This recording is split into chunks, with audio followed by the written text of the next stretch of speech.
Jackson Systems is your leading provider for HVAC controls, with products like our award-winning zoning solutions that completely eliminate the need for bypass dampers, our filter fetch service that pays you while homeowners get the filters they need, thermostats imprinted with your logo, complete home and business automation with connected thermostats, cameras, and intelligent Wi-Fi solutions from Nest, Ecobee, Honeywell, Google, and more. Visit us at jacksonsystems.com to see the products that continue to win industry acclaim among contractors across the country.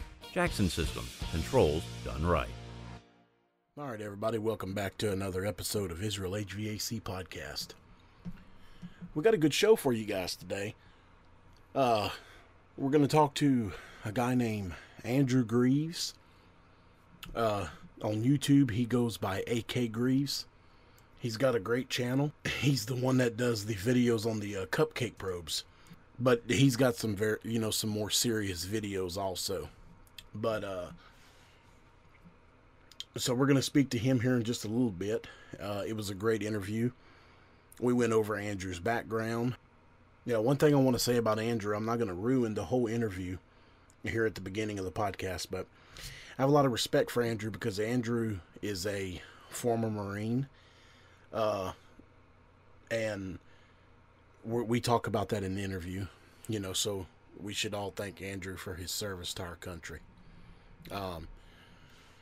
But so I'm going to talk a little bit about what's been going on in the world of HVAC down here.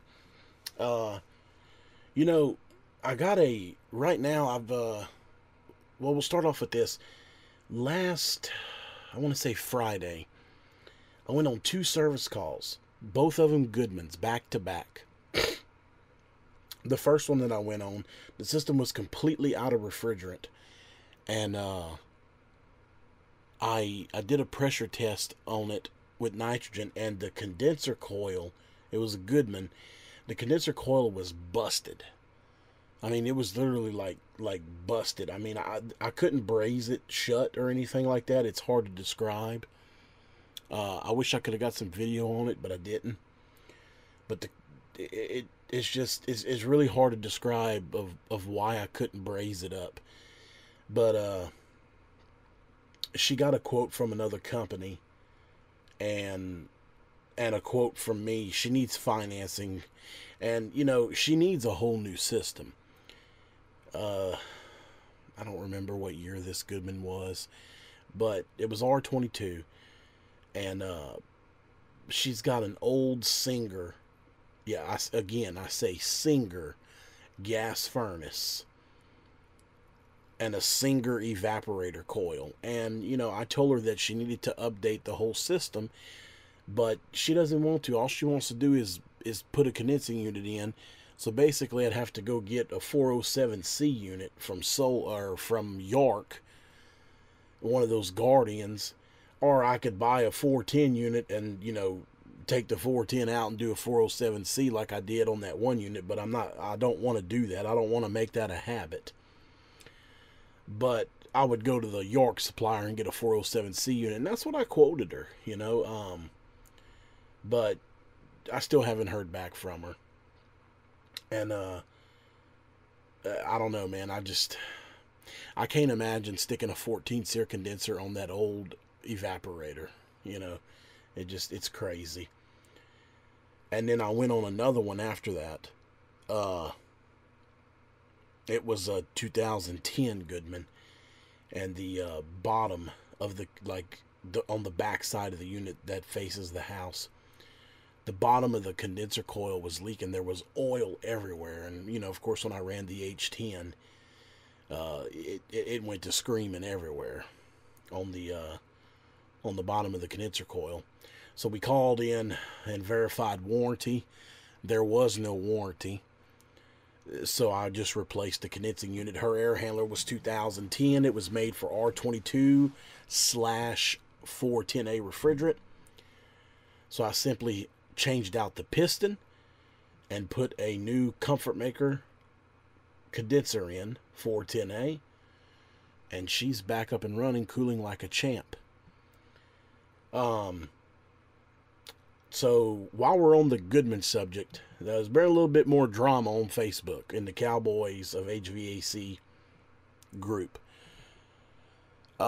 There was a guy that did a post on a Carrier Infinity system. He was complaining about the condenser coil leaking, and supposedly he's been fixing these non-stop, blah blah blah blah blah. Saying he would have much rather put in this customer in Amana, because obviously he used to sell Carrier, but now he's loyal to Amana. Goodman, same thing. I hate when people say Amana. Oh, I sell Amana. Well, you sell Goodman with an Amana sticker. But, and basically, so what I did is I told him what I thought about Goodman and Amana, and you guys that follow me know how I feel about Goodman and Amana. I was just making conversation, constructive conversation, and but he decided to just take it too far, and bash my love for ICP, and everybody knows how much I love ICP, but here's the thing though, I like what I like, you like what you like, and I'm fine with that. I don't have a problem with that at all. If you want to sell Goodman, hey, get after it, sell it. I'll pray for you, and may God bless you, and may God have mercy on you, but, do sell it. It's nothing off my back. I'm always going to give my opinion, because most of you know that I have no problem giving an opinion of what I think about something. And that's basically all I did. I gave this guy my opinion on the equipment. And then, he just starts firing back, and now every time I post on something, he's posting, taking a shot at me about ICP. It's just a damn shame that we can't have a conversation on, with some people, because, they have to act childish like that. But, it is what it is. But like I said, to each their own. If you like Goodman, sell Goodman. If you like Train, sell Train. If you like Carrier, sell Carrier. If you like ICP, sell ICP. If you like Riemann Rude, sell Riemann Rude. If you like Nordine, sell Nordine. It makes no difference to me. It's nothing off my back. Everybody's going to have a different opinion about brands, and everybody's going to have their brand of choice. Obviously, my brand of choice is Carrier and ICP. I really don't care which one it is. I don't care if it's got that blue oval on it that says Carrier, or if it's got the square tag that says Comfort Maker, or that says Arco Air, says Temp Star, Heil, because it's all the same. Any of those brands are just fine with me. Bryant's just fine with me. Payne is just fine with me for a builder, for a builder's grade unit. I have no problem with none of those brands. So, anyway, I'll tell you what, I got an interesting one for y'all here. I know a lot of you guys like, it's always nice to get help from people, in the community. I got a good one here, and of course, if you want to comment on this, you're gonna have to list. You're gonna have to go to the. If you're listening to this on iTunes or Google Play, which is Podcast Addict or Stitcher, or you downloaded it through Libsyn, you're gonna have to go over to my to my YouTube channel, the Israel HVAC YouTube channel. This podcast is also on there. It's in video form, but it's just a blank screen with my logo. But you can listen. And you can leave a comment there. But I got a good one here for y'all. I have a Nordine system. It's an older Nordine. I'd say it's from the early 2000s. And it's freezing up at the suction line. It starts at the compressor and then works its way towards the inside. So the evaporator's not freezing up first. It's starting to freeze up at the compressor and then work its way back. But it never makes it to the evaporator. It never freezes at the evaporator. But I do have a low suction pressure of 52 with a really low superheat of 5 to 6 degrees. Head pressure is running about 225, 220, somewhere in that area, with about 10 to 11 degrees of subcooling. I'm running a piston, not a TXV. Again, a piston I am running. Well, the machine is running. I didn't install the system. From what I can see, we don't have an airflow issue. I do need to check to make sure that the blower is on high speed. I have not done that yet. It was late yesterday afternoon. I didn't have time to dig into all that. But what I did dig into, I verified that we had a piston. And I also did verify that the evaporator is clean. The evaporator is spotless. It's not dirty. The filter is clean. You know, all the supply registers are open. And we're getting airflow through them. But I'm going to check my temperature split to see if it's in the 20s. If my temperature split's in the 20s, then we know we got an airflow issue somewhere. Now, where it's going to be, I don't know. But I'm definitely going to have to start there. I was supposed to go do the job today, which is yesterday if you're listening to this. But like we talked about in the last podcast, in the opening, when we talked to Chuck Pierce, it's raining again today. So I had to put the job off and a couple other jobs because it has decided to rain again here in Louisiana. We're getting rain like I've never seen before. I got up early this morning so I could go climb in that attic, because one thing I do want to do is pull the piston out and see if the piston is clogged up. I don't have a suction line dryer. You know, I've tried to think about everything. And you know, guys, I've always tried to tell y'all, a lot of y'all think, I get a lot of trolls on here saying that I'm the super tech and all that, and I don't believe that. I am by no means a super tech. And I have no problems getting opinions and help from other people. So if you guys got any ideas on what's going on with this system, please feel free to shoot and let me know. But I've thought of everything I could think of to go over. There's no suction line dryer. The liquid line filter dryer has a 2-degree temperature split, 1 to 2 degree temperature split, so it's not clogged up. We don't have a TXV malfunctioning because we have a piston in the system. The evaporator coil is clean as a whistle. The air filter's clean. And like I said, we have all the supplies are open and we have great airflow coming out of every one of the supplies. But my pressures are showing like low airflow. But one thing I'm going to do is I'm going to pull the piston out and I'm going to inspect the piston and see if it would be sized wrong or partially clogged up. I don't know. I don't think that's the problem, but I don't know where else to go with it. So, like I said, if you guys have any ideas, please feel free to leave a comment. But again, you'll have to go to Israel HVAC YouTube channel, my main YouTube channel where I upload videos. Click on this podcast, and you're going to have to leave your comments there. I would love to hear your comments about this system, because this has been one of the ones that's just kind of, got my brain racked. But hopefully I can get it figured out. I'm going to try to get some video on it also. So, all right, guys. Well, I've rambled on here for a good while on the opening. I thought I would just shoot the breeze with you guys for a few minutes before we got into the interview. But without further ado, let's get into the interview. Again, we are talking to Andrew Greaves. He goes by AKgreaves on YouTube. If you have not checked out his YouTube channel, please, I highly suggest you do. Yes, he's got the funny videos about the cupcake probes, and then there's one about a toolbox they're hilarious. It's a good laugh. But Andrew does also have some great, serious content about working in the HVAC industry. So his channel's a mixture, and I think he's going to continue to go with it like that. And we talked about that in the interview. So go to YouTube and go to the search bar and type in AKgreaves, and his channel should pop up. Subscribe to the channel. Check out his videos. He's got some good stuff. And with that being said, guys, here's Andrew. All right, guys, I am sitting here talking to Andrew Greaves from AKgreaves on YouTube.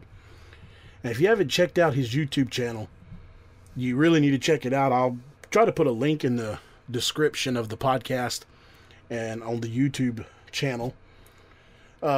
He's got some great videos. He's only been on YouTube for about 5 months, and he's already coming up on 500 subscribers, which is really impressive.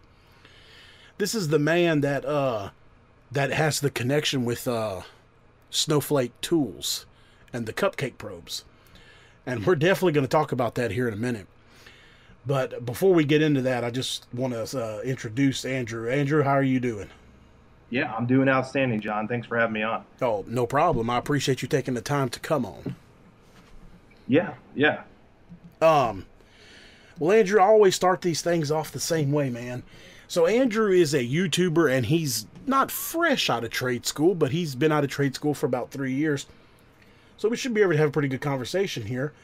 But one thing I do want to point out about Andrew is that something that I have a huge amount of respect for Andrew for. Andrew is a Marine. And so thank you for your service, Andrew.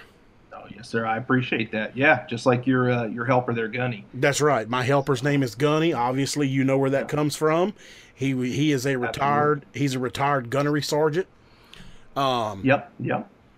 So I heard you talk in one of your earlier shows about the terminology there, and you had mentioned, I don't remember the word you used, but just to get it out there. So it'd be you're a former Marine. You're never an ex-Marine. Right, because Gunny, he goes by Gunny. Everybody calls it. His name is Pat, but everybody calls him Gunny. He just loves to go by Gunny. Yep. And but one thing he made very clear to me was don't ever call a Marine a former Marine. Well, no, that is what you don't call him an ex-Marine. No, yeah, exactly. Yeah, I'm sorry. Yeah, you're right. I stand corrected. He told me former Marine is actually the proper term to use. Right. He told me not to ever call a Marine an ex-Marine. Correct. He said it's either a former Marine or a retired Marine, because once a Marine, always a Marine. That's right. So what was your what did you get out of the Corps at your highest ranking? Sergeant. It'd be an E5. Sergeant. Okay. A little bit better, a little higher than most guys maybe in a one tour, but I actually got that rank after I got home. I got a promotion notice in the mail, so I actually never served as a sergeant. I served as a corporal. Right. But I guess I had accumulated. They use a scoring system, and I hit it the month I got out. So right. My discharge papers say sergeant, but I was never called one. Well, hey, you still got the ranking though. There you go. My best friend is currently a Marine. He's a reservist, but but he's a sergeant right now. Okay, cool. And then his little brother is also a Marine now. He's active. He's actually stationed in Okinawa right now. Oh, okay. Yeah. Were you active or a reservist? No, I was active. So you did a tour in Iraq? Oh yeah. Okay. But when I was stateside, I was in the Carolinas. So I was actually, Zach will know better than me, but I want to say probably an hour away from where Zach's at. I was in Jacksonville and Cherry Point, North Carolina. Right. So Camp Lejeune and that whole area. So up in his neck of the woods. Right. Did you do your boot camp at Parris Island? Yes, sir. Yep. Okay. Yep. Yeah, that's where my buddy did his at also. Yeah, that's where the real Marines get made there, John. We have a little dispute about anybody west of the Mississippi goes to San Diego. We call them Hollywood Marines. So they get to go to a Chargers game while they're in boot camp. So. Oh, wow. Well, that's what I hear. I hear that, the real deal is at Parris Island, not at 29 Palms. That's right. Well, I'm a huge fan of the Corps. I'm definitely not a Marine by any stands, but I do know a lot about the Corps and, some of the bases and stuff, because that's one of my biggest regrets. I think you've heard me talk about it. One of my biggest regrets is that I did never serve in the Corps. Right. Well, it's definitely something I'm proud of and don't regret it all. But you know what? There's a lot to be said about you doing what you do from a young age, and that's kind of one of the when you look at your path into this trade versus mine, it couldn't be any more polar opposite. Right. And I'd say they're both success stories, but in a very different way. Right. I was always very envious of guys who knew exactly what they wanted to do from that early of an age, and they were able to have a mentor in the teenage years and come up that way. I mean, by the time you're 30, you're going to have what, 13, 14 years in the trade, more maybe. Oh yeah, I'm already at. I'm 28 and I've got 16 years in right now. Right. I mean, that's awesome. I mean, and so, you took a different path, but it was the right path for you. Right. Yeah. My father's been in it, so I really didn't have much of a choice. Right. Right. Okay. Yeah. So the Marine Corps, that's where your HVAC career started? No, no, no, no. I just shot guns in the Marine Corps. Okay. It was when I got out. So you got out of the Corps in what year? Oh, wait. Okay. So you got out of the Corps in 08, and tell us what happened after that. How did getting out of the Corps fall into HVAC? It took a couple years after that. I had on my own time when I was still in the service. I would go at nights, and I went to school and got my CDL. So when I got out, the first thing I did was get right into a job driving for a few years. I had no idea what I wanted to do, and it's tough transitioning back into civilian life. It takes a while to just get a solid plan together, and it's a weird experience. So kind of had a couple years there where I didn't really have a clear plan yet, but once I decided I wanted to get into a trade for sure, I used that GI Bill, which is an educational benefit for veterans, and it covers tuition and provides a housing stipend while you're in school. Right. So getting into trade school was the best thing I ever did after I got out of the military.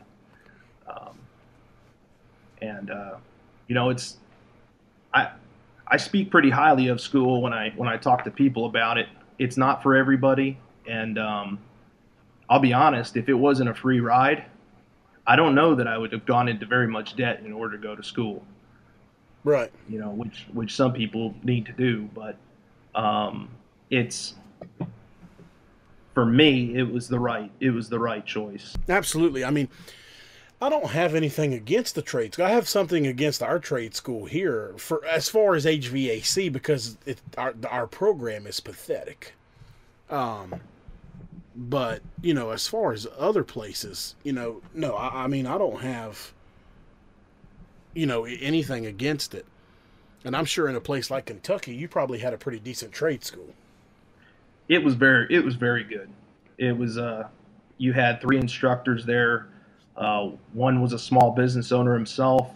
The other was the head of all facilities at a major university in the area. That was his day job. And then the third was a service manager that still is a service manager for a large mechanical contractor in the area. So you had a lot of serious guys there that were actually still in the trade, actively working, and taught at nights. So you didn't have that feeling that you were learning from guys that never spent an actual day in the field. Yeah, that's always a good thing. Yeah. Because that's the problem over here is that you got these instructors. Most of them, I mean, I don't know how many there are here, but I don't think any of them are actually still in the trade, or I don't know if they ever even have been. And that's my issue. That's tough. I would love to see our trade school get much better than what it is as far as HVAC. Right. Now it didn't speak for the other stuff. I can't say the program did a great job with anything beyond theory and residential work. They used to have a pretty in-depth curriculum going into commercial work and ice machines and some stuff like that, and they've chipped away at it over the years. But it still gives you a foundation. And speaking back to when I said we have a different path coming into this, for me, I had to do something to get ahead of the learning curve that I had missed the last 10 years, of my youth, where I didn't have the blessing of getting into this when I was like 14, 15 and having 10 years, 12 years to just learn through hard knocks, and summer after summer helping out. You have to do something if you're in your late 20s, even getting into your 30s and wanting to get into this trade, to me, it's a lot more crucial that you do something to jump your knowledge base ahead of time a little bit. And I think school can provide that, as long as you know exactly what you're getting. You know you're not becoming a master because you went to school, and definitely know when and when not to throw out little tidbits you learned at school at your journeyman or your mentor when you're out in the truck. You know, it's for yourself, not for you to try to teach somebody who's been around the block, for 10 years. Right. Yeah, that's definitely a good point. It's good to see, somebody that thinks like that, because you get some of these young kids and, they're fresh out of school and, they think that they're better than a guy that's been doing it for a decade. Sure.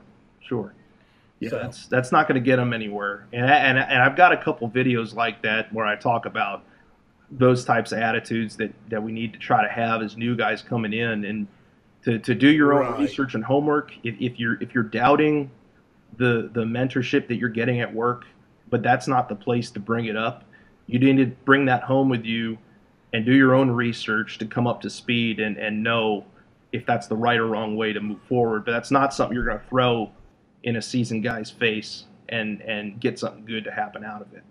It's not your place yet to do that. So again, I think it's a good way for guys to get a jump start if they've got the resources to go. I would not go into debt in order to go to school. Right. But if it's something where they have an opportunity to do so, and they've kind of missed their early 20s or late teens to spend a few years getting up to speed, I think it's a great way to catch up. And I stick up for that a lot in a couple videos as well, but I don't necessarily mean a community college. School to me, or education to me, means, if you have to make your own curriculum at home through some kind of, whether it's a combination of media like the podcast here, or YouTube videos, even books that you buy on your own and create your own little curriculum. I don't think these days you can get away with starting in this trade now and not having any academic foundation, understanding the basic science of what we're doing every day. Meet Zoomlock, the 10-second flame-free refrigerant fitting from Parker.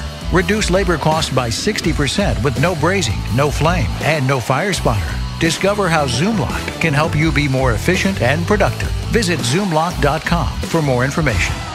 Okay, so you get out of trade school, and what's the first job that you land, that trade related? So for me, and this was strategic, because in my area, there are plenty of companies around. There's plenty of applicants around. So it wasn't a employees market. In other words, it's not easy to go around and start demanding a certain amount of starting wage because you went to school or this or that. They're not hurting for guys in this area. So for me, I'm married. I've got 3 kids. Wife stays at home with the kids. I know in my mid to late 20s, there's no way I'm going to be able to swing a new helper's job, $8, $10, $11 an hour. So for me, the way in the back door was to look for maintenance jobs. And that's what I did, basically. So I did, and it's a good strategy for guys that are having a hard time with an entry-level HVAC job. If you go in the apartment maintenance route, hotel maintenance, facilities maintenance, it's a great way to start at a little bit of a higher wage. Because if we look nationwide, I'm sure this is true, your average maintenance guy that just does general maintenance, and to include HVAC, is not going to make nearly as much as a seasoned HVAC technician that's licensed, but he's almost always going to make more than a helper starting out in, say, residential installs. That's very true. It's the same way over here. I'm pretty sure that's going to be the same nationwide. Just so if you can get in that way, it gives you some time to be able to build up a little bit on your resume. And especially if at that facility you've worked on their HVAC equipment. Well, now this gives you, experience to write down on your resume. You put in a year, 2 years, 3 years doing that. Now you can go shop around to different HVAC companies and say, hey, look, I've been to school. I have X amount of years in facilities maintenance, and I've worked on, this, that, and you can rattle off the equipment that was at that facility. You have a much higher chance then of getting your first shot at an exclusively HVAC company at a higher rate than if you started with them in the beginning. And that's exactly what I did. So I put a couple years in doing maintenance and worked on split systems, and then, went over to hotels, and then the hotels had a chiller and water source heat pumps and this and that. So it was a lot easier for me to go and sell myself. And I got on with a company that did residential and light commercial HVAC, electrical and plumbing. And then I was with them for a while there doing that. And it was at a much higher base pay than if I had gone to them directly out of school. Right. Yeah, absolutely. So. I think you made a very smart choice by doing what you did. I mean, you can tell that you took your time and you thought about it before you just jumped. It was definitely a strategy. Now, if I was your age, or if I was back coming out of high school, I wouldn't have bothered to do all that. I would have just, gone from the bottom up, and that's a great way to go if you can afford it. If you're that age and you're still living at home, or you don't have a bunch of kids and responsibilities, and you can start, $9-10 an hour, that's the way I would have done it, just like everyone else. Right. Okay, so now, after you went to work for the plumbing, heating, air, and electrical company, now you're a technician at Johnson Controls, right? That's right. Yep. Oh. It was I know there's lots of opinions either way on that, but well, I'll tell you what, man. Let me tell you my Johnson Controls. My issue with Johnson Controls is what they did to York. Right. That's all the beef that I have with them. As far as them being a good company, otherwise, I've heard good things. I can only imagine. I'm just disappointed in them because of they ruined the York residential line. Yeah, and it's something I literally can't give you any good insight into as far as what happened on that residential equipment. And I know there was a class action, I believe, last year regarding those coils. Yeah, it's still going on. My customers are still getting letters. Right. So the coils were, according to the plaintiffs, coming from the factory uncoated, so it left them susceptible to formicary corrosion, right, and premature leaking. Right. So I'll tell you what, I've never seen that even once on any of the rooftops or commercial equipment that I've worked on with them. But well, I won't speak to what I don't know. Right. Before Johnson Controls got their hands on York was a hell of a piece of equipment. Yes. Residential or commercial. Right. Now, commercial, I don't know a damn thing about chillers. But from what I understand, York does still make a pretty decent chiller. Yeah, I can say they make the best chiller on the planet pretty confidently. But the and you're right, back in 2005 when they acquired York International, York at that time was the largest independent manufacturer of heating and air equipment in the world. Right. They were the biggest. So, yeah, it's a wild ride working for JCI. There's a lot of there's good and bad to everything, right? What is your role there? What I'm sure you're a service technician. What do you work on? Yeah, it's the verbiage. They call it a service mechanic, and it can be, rooftop equipment, chillers, air cooled, water cooled chillers, heat pumps, cooling towers.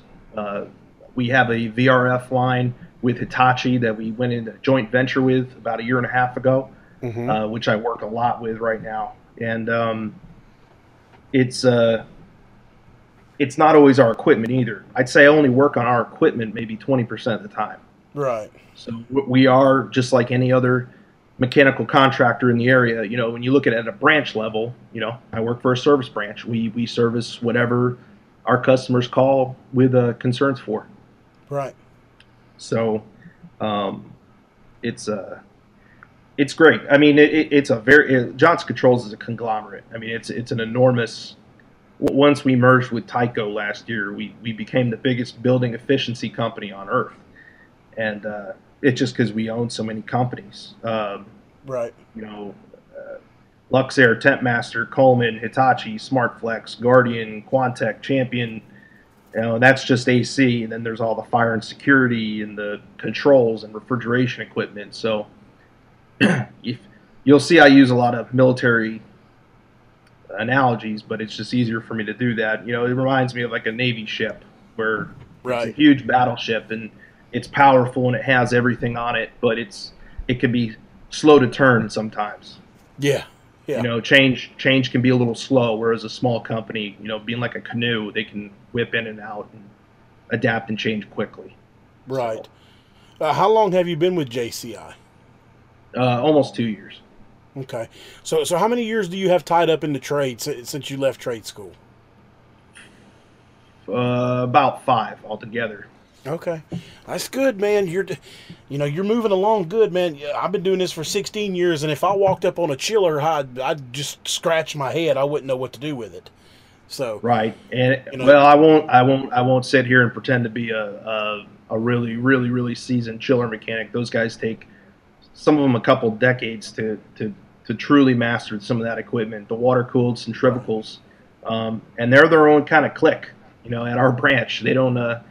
They're a little bit older, and there's definitely a little bit of a divide there. And you know, the makeup of that group is the old York guys. right. There's always been kind of a little divide there. You know, it exists whether we like it or not. So I don't think they all care. They didn't all care for that merger. Yeah, yeah. I mean, you know, but the fact that you do work on them, and you know, I mean, like I said, I've only seen one chiller in person, and it was when I had shut down and went to work for that other company. It was a big train chiller. Okay. But yep. you know that when I did that job, I said, okay, I'm never doing this again. It just when I think my first week, I got sent out to Louisville to help a very, very smart mechanic do a teardown on one of those trains, and it took about 2 weeks. And when I walked into that mechanical room, he had already been there a week, and he had that compressor torn all the way down, and it covered like 30 feet of card tables that he had set up. Wow. And you know, it might as well have been a spaceship when I looked at it. It might as well have been from NASA. I was blown away. So lots of respect for the guys that can do that. I'm definitely not there, but no, I'm nowhere close. But yeah, nothing but respect for those guys. Yeah. They I think they're trying to take me a little early on and gently guide me in another direction. I think they're wanting to put me in the path of the VRF stuff that we're dealing with Hitachi. So I imagine that's what I'm going to be focusing on mostly here in the next year or two. So you see yourself staying with JCI for several more years? I like to think so. You know, and part of when we were in school, a lot of guys talked about, you know, commercial versus residential and this and that. And you know, some people held up commercial work like it was the Holy Grail, you know, and talked down on residential like it was, you know, not as admirable or honorable to do. And I think that's crazy. Exactly.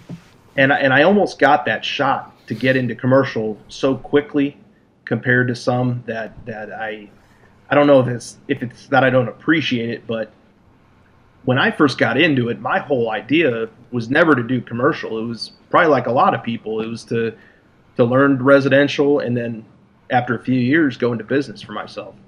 Yeah. Okay. And I kind of blew that quickly by doing a 180 and joining a rank and file, very large company that does service. It's all union. It's just it's a completely different lifestyle than from what I had originally planned. Yeah. Well, that was going to be my next question. You've done both. You worked for a residential light commercial HVAC Correct. company, and now you're working for Johnson Controls, fooling with rooftops, chillers, VRFs. Yep. What do you think you see yourself long term after Johnson Controls? Do you like the residential, or do you prefer the big industrial commercial? No, I think if I stay in this type of equipment, this type of work, I don't see a better company that I could be working for. Right. With the access to training and the resources and that kind of thing, and especially the training. I mean, just last year alone, I probably spent 6 weeks spread around the country going to week-long training courses, fully paid, hotels, the whole deal. I mean, that's really neat Right. stuff when a company can do that and afford that. Absolutely. So, those are the kinds of things that want to keep you in this type of work, that access to training. But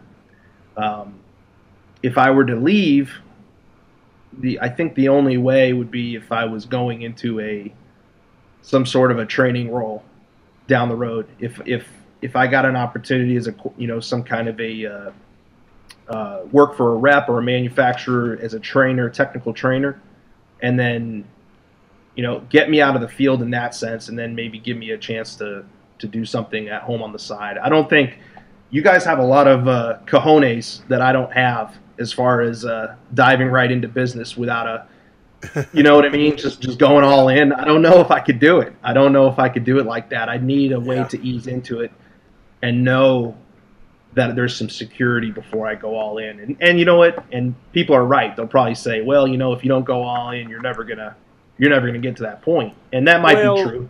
So I'm not the greatest businessman in the world, but I would have done things different now. Right. I would have tried to save up some money to have a cushion until, my name gets out there and I get rolling. But Right. I was fortunate to take on my father's customer base. I see. So that helped a lot. But, still doesn't, it's still not the, the cure. Because they're still calling the other company that my father used to be associated with. Sure. Until you get your name out there to where people could say, oh, well, shit, there he is. Okay, there's his phone number. Mm-hmm. So it's tough, we talked earlier through text message, and you said that, you may be planned on going in business for yourself at some point.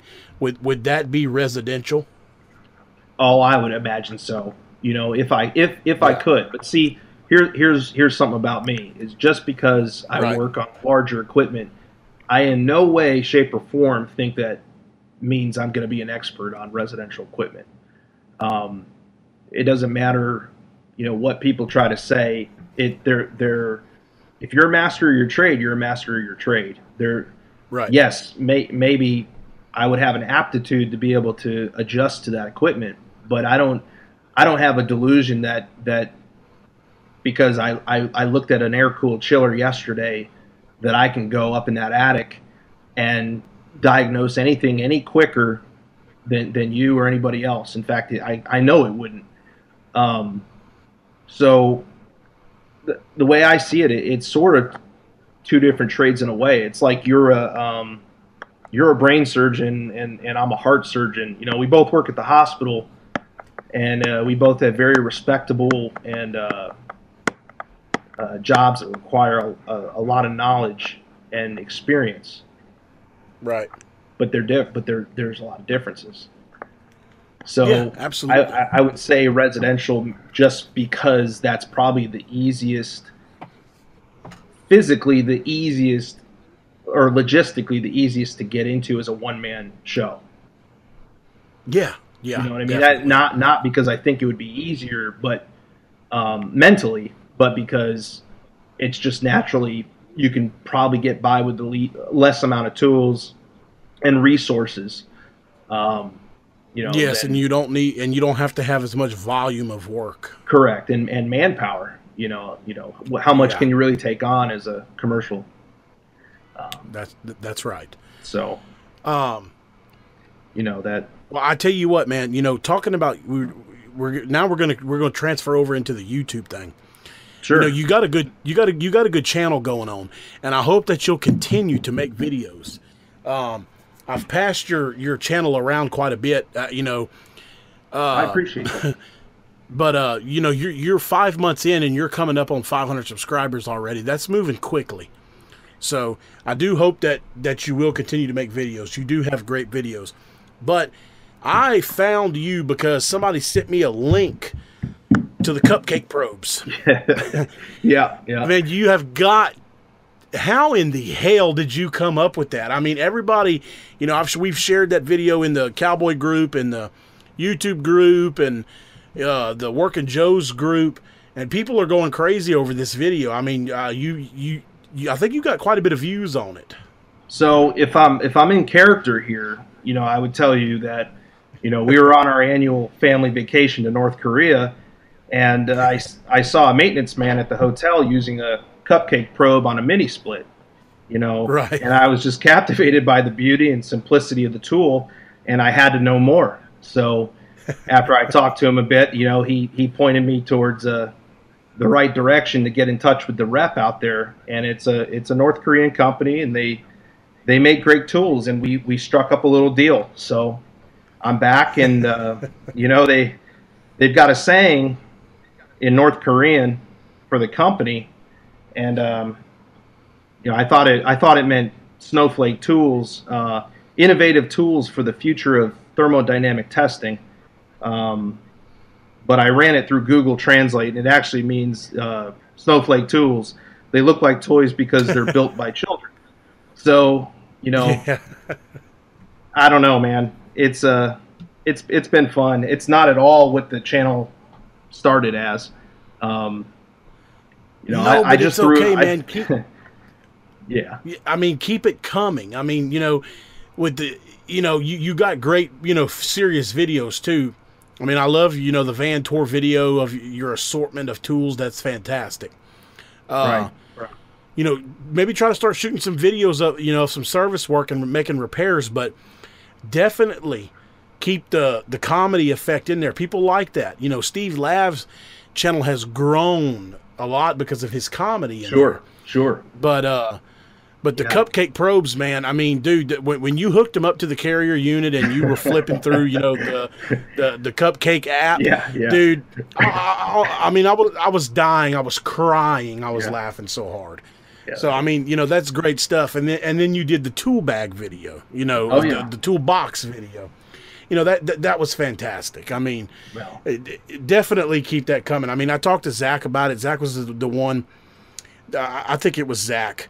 He said, "Dude, have you seen the guy that made the video with the cupcake probes and the little toolbox?" I was like, "What the hell are you talking about?" And he's like, "I'm going to send you a couple links." Oh man, well that's great. I mean, hopefully one day, somebody sends me a real tool so I can stop crushing my daughter's dreams every time I raid her toy box, to drill holes in them and put brass fittings on them. But, dude, I mean, when you shot that video with the carrier and flipping through, the app, I mean, that was over the top, man. I mean, that was fantastic.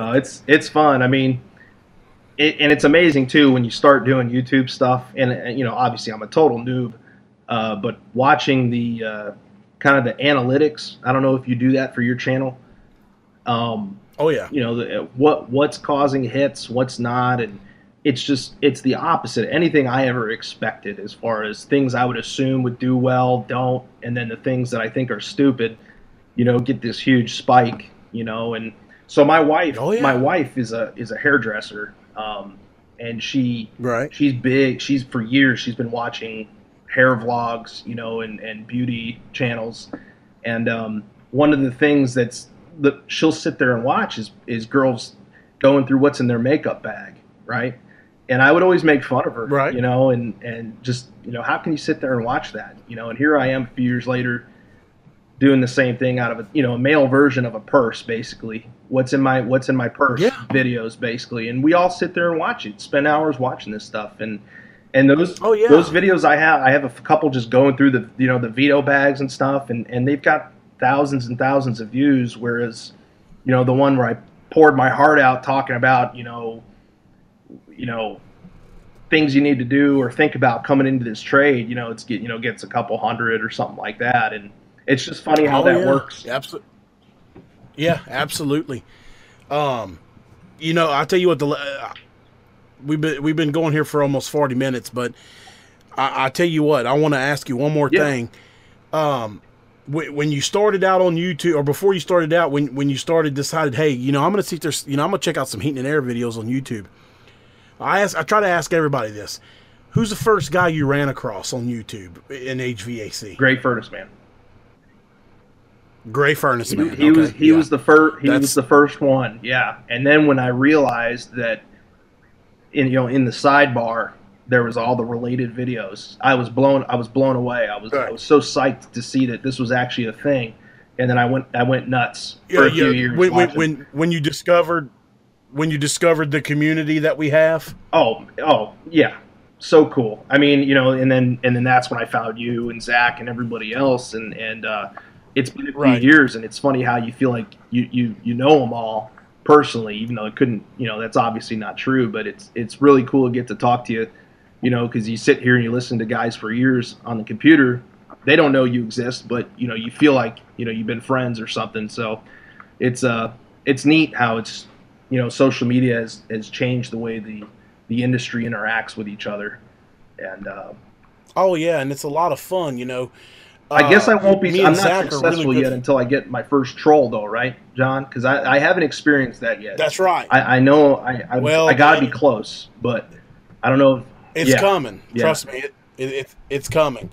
But don't let it bother you. Right. That means you're doing something right. But YouTube's a wonderful place for this HVAC community. You take like me, Zach, and Ralph. There used to be some guys that dogged us because, the three of us have always been really close. Yep. And now I've actually met Ralph twice. Ralph stayed at my house because he was passing through here on his way to Dallas to go see some family. So he stayed at the house with me one night. And then I went to Georgia a couple of years later and spent about 3 days with Ralph. We ran service calls. We even did a change out together. Wow. And, we did a Google Hangout together with all the fellas and went to dinner, and we had a really good time. Right. Now, me and Zach spent a lot of time together over the phone and on computer for the Cowboy Podcast and the giveaways that we do. Which I've been cleaning up, by the way. I've been cleaning up on those giveaways. You really have, man. Oh, you man. really have. Yeah. I've never met Zach in person, but we do have plans to do that. But yeah, man, you won an amp probe meter, and what else did you win? An amp probe. I won I just got it, and I'm wearing it right now. I didn't know if we were doing a video thing or not, but I got my Cowboys hat on. Right. Zach is still supposed to be sending me a Sporlan hat and koozie, and then I won the kind of the second tier Rector Seal package from the HVAC school one they did a few weeks ago. Oh, so, well, hell yeah, across man. the board, You really have been cleaning up between us and Brian Orr and everybody. Yeah. Right. Yeah. So it's been a lot of fun. And, we spend so much of our time by ourselves in this trade. You're alone all day. You don't talk to a soul, maybe, if you do a lot of service, a lot of windshield time. And so it's kind of neat to feel like you got a little camaraderie and listening to these shows every day. And it's a lot of fun. I'm glad you guys do what you do. Yeah, well, we appreciate that. We never imagined that it would grow into this. We just kind of took a shot, and it's definitely growing every week. Right. Oh, I imagine. Yeah. So, all right, Andrew. Well, look, man, I can't thank you enough for taking time out of your evening to come in here and talk with me. It's been a pleasure talking to you, and thank you again for stopping by. Well, likewise, John. Thanks so much for the opportunity. We'll see you on the internet. Sporlan Smart Pro R service tools are specifically developed to meet the needs of refrigeration technicians. All the benefits of our original kit, plus the Smart Pro R tools allow temperature readings down to -40 degrees, fit any diameter pipe, allow multi-coil superheat readings, and 10 times the signal strength. Find out more at sporlanonline.com.